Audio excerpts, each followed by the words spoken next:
Olá pessoal, eu me chamo Salete e hoje daremos início ao projeto Reaproveita UERJ com os temas pandemia e Covid-19. Espero que vocês gostem. Então, em 2020, a palavra pandemia se tornou muito comum na mídia, nas redes sociais e até mesmo no nosso dia a dia. E o que diferencia a palavra pandemia de outros termos que também indicam proliferação de doenças, como os termos surto, epidemia e endemia? E você, sabe diferenciar? Bom, o surto, ele pode ser classificado como uma determinada doença atinge um determinado número de casos em uma determinada região. Um bom exemplo de surto foi a febre amarela, que aconteceu em 2017 em Minas Gerais. Já a epidemia, ela irá acontecer quando exceder a periodicidade de uma doença em um determinado espaço de tempo, podendo ser a nível municipal, estadual e até mesmo nacional. São casos que vão se espalhando para outros lugares, além do ponto onde a doença foi identificada. E isso acontece de forma muito rápida, tá? Um exemplo disso é a meningite, que aconteceu no Brasil em 1974, causando uma epidemia no Brasil de meningite. Já a pandemia, ela irá acontecer quando uma determinada doença chegar em um determinado espaço de tempo, em diversos países, podendo alcançar vários continentes, como, por exemplo, foi a Covid-19, que teve seu início em Wuhan, na China. Depois alcançou várias regiões da China, né, causando uma epidemia, expandiu-se por vários países, alcançando vários continentes, sendo classificada como uma pandemia. Nós temos um outro exemplo que ficou conhecido como gripe espanhola e que afetou milhares de pessoas pelo mundo entre 1918 e 1919. Levou mais de 50 milhões de pessoas a óbito. Isso aconteceu durante a Primeira Guerra Mundial. Então, foi um outro caso de pandemia conhecida como gripe espanhola, tá ok? Existe também um outro termo denominado endemia, que é quando aparece um determinado número de casos de uma doença com frequência já esperada para uma determinada região, como, por exemplo, a febre amarela, causada por um vírus no norte do nosso país. A endemia ela também pode ser classificada de modo sazonal. Mas o que é de modo sazonal? São doenças que acontecem em uma determinada época do ano, como, por exemplo, a dengue, que ocorre durante o verão em certas regiões do nosso país, tá ok? Bom, antes de falarmos sobre Covid-19, é muito importante conhecermos um pouquinho das características gerais dos vírus e a sua estrutura. Os vírus, eles são acelulares, eles não possuem célula. A célula é a unidade fundamental de todo ser vivo, tá? Os vírus, eles não são considerados seres vivos. Não possuem metabolismo próprio, tá? Eles dependem da célula hospedeira para conseguirem se multiplicar. São considerados parasitas intracelulares obrigatórios e quando eles estão fora da célula hospedeira, eles são denominados virion. Os vírus, eles são basicamente formados por uma cápsula proteica, né, mais o ácido nucleico. Esse ácido nucleico pode ser tanto DNA quanto RNA ou DNA e RNA juntos, como no caso dos citomegalovírus. Os vírus eles podem ser envelopado e não envelopado. Não envelopado, eles são formados pelo genoma mais os capsômeros. Os capsômeros, eles formam o capsídeo, tá? Bom, mas e o núcleo capsídeo?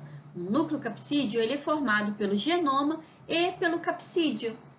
Já o vírus envelopado, eles possuem nessa parte mais externa o envelope, tá? O envelope, ele é lipoproteico e é derivado da membrana plasmática da célula hospedeira, mais proteínas virais específicas. Também é formado pelo material genético, que é o genoma, né? Mais os capsômeros, que juntos formam o capsídeo. E como eu já falei, né? O núcleo capsídeo ele é formado tanto pelo genoma como pelo capsídeo. Covid-19. O vírus da Covid-19, ele pertence à família Coronavirus, tá? SARS-CoV-2, foi identificado pela primeira vez na China em 2019, tratada como uma grave pneumonia desconhecida. Aqui ao lado nós temos a estrutura típica de um vírus, né? No caso do SARS-CoV-2, tá? Nós podemos observar uma bicamada fosfolipídica mais cadeia simples de RNA. E ainda temos as proteínas S, M e E que estruturam o envelope viral, tá? E o núcleo capsídeo. O núcleo capsídeo ele é formado pelo genoma, né, mais o capsídeo, tá ok? É muito importante ressaltar que existem evidências científicas sobre o SARS-CoV-2. Essas evidências mostram que o SARS-CoV não é um vírus propositalmente manipulado. Dentre as possibilidades mais relevantes, destacam-se os processos de seleção natural e zoonoses, que podem estar associadas à interferência antrópica em ecossistemas. Mas o que é interferência antrópica? A interferência antrópica é a ação do homem no meio ambiente, que podem trazer tanto impactos positivos como negativos. E a Covid-19 pelo mundo? Dia 31 de dezembro de 2019 em Wuhan, na China, 13 de janeiro de 2020 na Tailândia, já dia 16 de janeiro de 2020 no Japão, 21 de janeiro de 2020 na Coreia, 21 de janeiro de 2020 em Washington, nos Estados Unidos da América, já dia 31 de janeiro de 2020 nas Ilhas Canárias, e nós temos aqui o primeiro caso confirmado de Covid-19 no Brasil em 26 de fevereiro de 2020. Bom, e ela foi decretada pandemia pela Organização Mundial de Saúde em 11 de março de 2020. Relatos de moradoras de outros países sobre a pandemia, com a participação especial de Tainan Dutra, moradora da Espanha, e de Roseli Rodrigues, moradora de Nova York.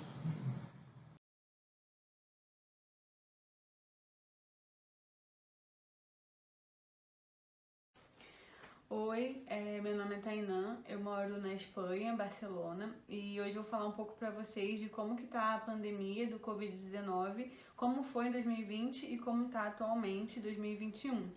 Bom, a pandemia teve início aqui dia 31 de janeiro de 2020, quando foi confirmado o primeiro caso num turista alemão que testou positivo para o vírus nas Ilhas Canárias, mas somente dia 31 de março que mais casos foram confirmados e aí ficou aquela loucura porque ninguém sabia como reagir, o que fazer, todo mundo correndo para os supermercados e faltando alguns mantimentos.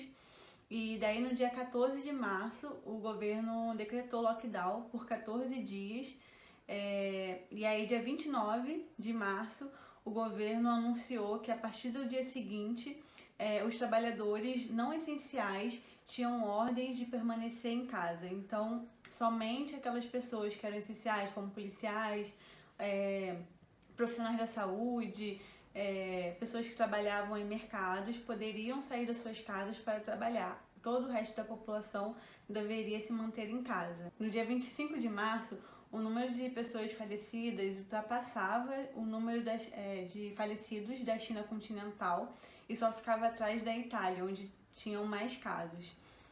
Uma das outras medidas que o governo também tomou, que eu acho que não só o governo da Espanha, mas todos os governos do mundo inteiro, foi o uso de máscara, o distanciamento social de 1,5 metro entre as pessoas e também lavar a mão com sabão com frequência, o uso do álcool em gel quando você não poderia lavar as suas mãos com sabão e as casas e os lugares fechados deveriam manter suas janelas abertas para circulação da ventilação.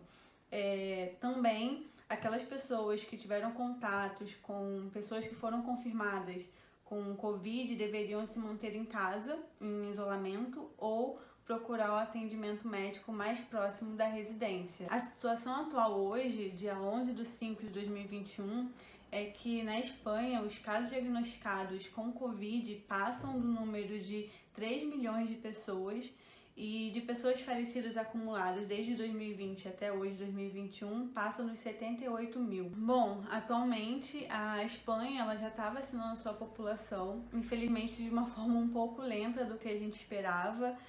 Hoje a Espanha já vacinou 13% da população, né? E a gente continua aguardando que todos sejam vacinados e que a gente possa seguir uma vida normal no futuro.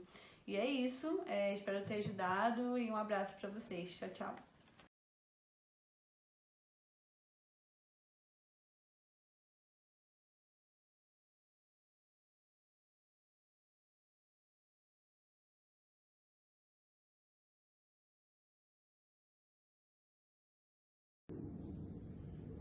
Olá, meu nome é Roseli, eu moro nos Estados Unidos há cerca de 9 anos.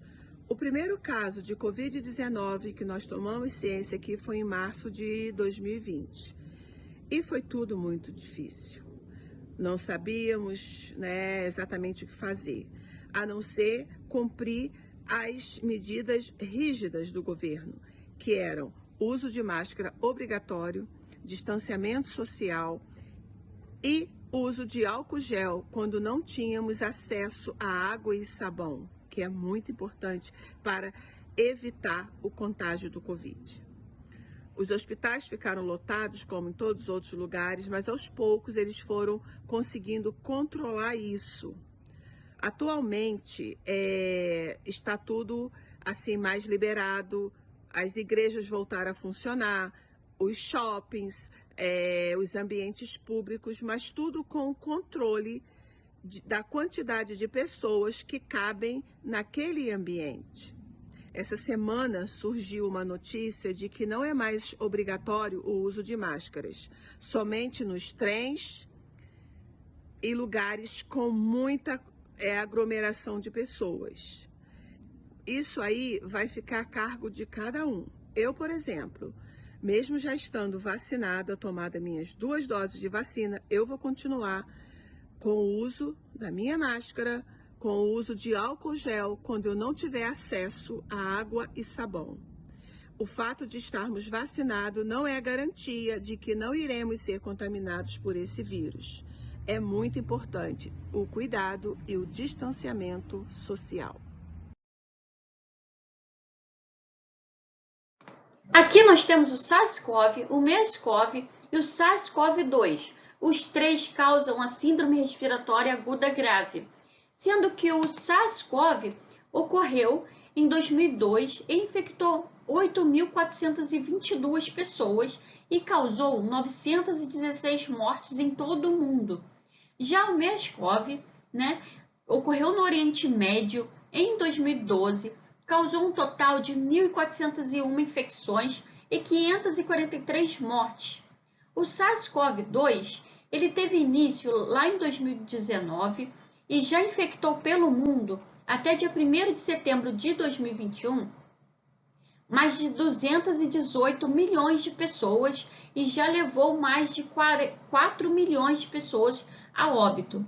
Só para vocês terem uma ideia de tão impactante que é esse vírus, nós temos no Brasil a população de cerca de 211 milhões de pessoas. E hoje, que eu estou gravando esse vídeo, dia 4 de setembro de 2021, já são mais de 219 milhões de pessoas infectadas pelo SARS-CoV-2, tá? Mais do que a população do Brasil, tá ok? Já as formas de contágio da doença Covid-19 pode ser tanto pelo ar quanto pelo contato. Pelo ar nós temos via tosse ou espirro de pessoas contaminadas. Pelo contato pode ser tanto através de vias de secreções ou gotículas de saliva, ou objetos e superfícies contaminadas.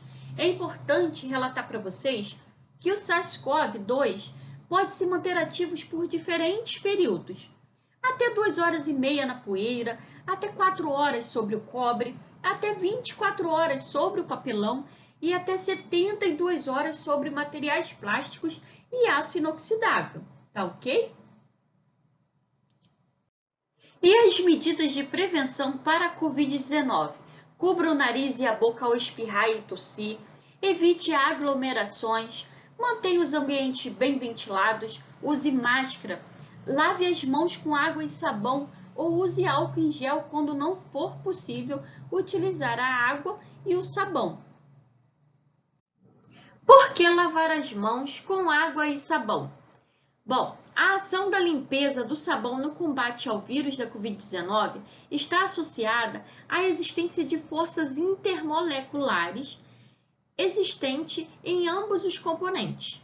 A parte externa do vírus ela é constituída pelas proteínas S, M e E também pelas proteínas derivadas da membrana da célula hospedeira. A membrana viral, especificamente, ela é constituída por um fosfolipídio chamado de fosfatildilcolina. Esse constituinte, por sua vez, como você pode verificar aqui, possui a sua parte apolar, tá? Que é insolúvel em água, e a sua parte polar, que é solúvel em água. Muito semelhante com o que acontece aqui com o estearato de sódio, que é o agente tensoativo do sabão, tá? Que também possui a sua parte hidrofóbica e a sua parte hidrofílica.